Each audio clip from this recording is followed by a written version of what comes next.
Hello friends, আসসালামু আলাইকুম। আজ আমি আপনাদের তৈরি করে দেখাবো ডাবের পুডিং। গরমের দিনে ঠান্ডা ঠান্ডা এই ডাবের পুডিং খেতে খুবই মজার। অতিথি আপ্যায়নেও খুব সহজে চাইলে আপনারা এই ডাবের পুডিংটা তৈরি করতে পারেন। খুব অল্প সময়ে এটা তৈরি করে নেওয়া যায়। চলুন তাহলে শুরু করা যাক। প্রথমেই আমি নিয়ে নিচ্ছি 2.5 কাপ ডাবের পানি। এই পানিটা আমি আগে থেকেই ছেঁকে নিয়েছিলাম। এখানে কিন্তু চুন নারকেলের পানি ব্যবহার করা যাবে না, অবশ্যই ডাবের পানি নিতে হবে। এখন এর মধ্যে দিয়ে দিচ্ছি 2 চা চামচের একটু বেশি আগার আগার পাউডার। যেহেতু আমি 2.5 কাপ পানি নিয়েছি, এই জন্য 2 চামচের একটু বেশি আগার আগার পাউডার নিয়েছি।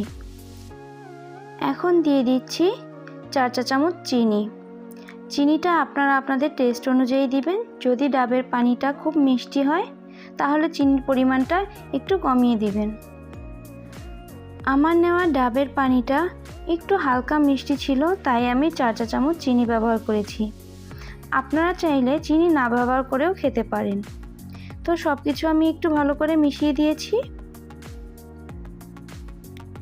এখন চুলায় একটা পাতিল বসিয়ে এর মধ্যে মিশ্রণটাকে আমি দিয়ে দিয়েছি। বারবার নাড়িয়ে এটাকে আমি ফুটিয়ে নেব।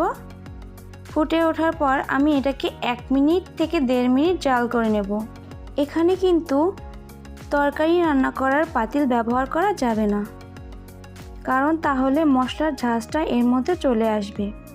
1 থেকে 1.5 মিনিট আমার জাল করে নেওয়া হয়ে গেছে।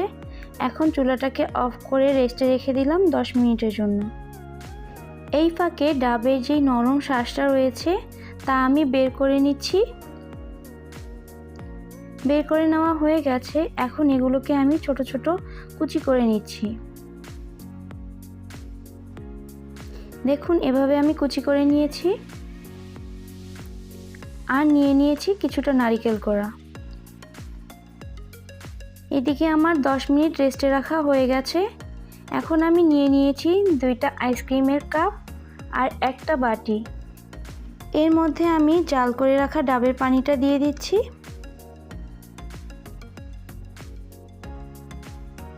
দিয়ে দেওয়া আমার হয়ে গেছে। এখন এর উপর থেকে দিয়ে দিচ্ছি কিছুটা নারকেল কুচি আর বড় বাটিটার মধ্যে দিয়ে দিচ্ছি কিছুটা নারকেল কোড়া। আপনারা চাইলে এটা না ব্যবহার করেও তৈরি করে নিতে পারেন। দিয়ে দেওয়া আমার হয়ে গেছে। দেখুন, এখন আমি এটাকে ফ্রিজে রেখে দেব 10 থেকে 15 মিনিট। 10 থেকে 15 মিনিটের মধ্যে এটা জমাট বেঁধে যাবে। 15 মিনিট পর আমি এটাকে ফ্রিজ থেকে বের করে নিয়েছি। দেখুন, খুব ভালো করে এটা জমাট বেঁধে গেছে। এখন এগুলোকে আমি একটা প্লেটে নামিয়ে নিব। এখন এটাকে আমি একটু উল্টে দিচ্ছি। দেখুন কতটা পারফেক্টভাবে তৈরি হয়ে গেছে। এখন আইসক্রিমের কাপেগুলো আমি নামিয়ে নিচ্ছি।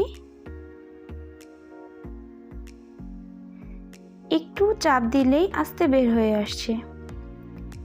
তো তৈরি হয়ে গেল খুব অল্প সময়ে আমার খুবই মজাদার ডাবের পুডিং। আপনারা যে কেউ চাইলে খুব অল্প সময়ে এটা তৈরি করে নিতে পারবেন। আর ডেকোরেশনের জন্য দিয়ে দিচ্ছি কিছুটা পুদিনা পাতা। এটা অপশনাল, আপনারা চাইলে নাও দিতে পারেন।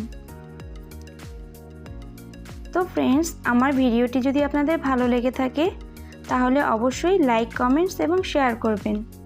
আল্লাহ হাফেজ।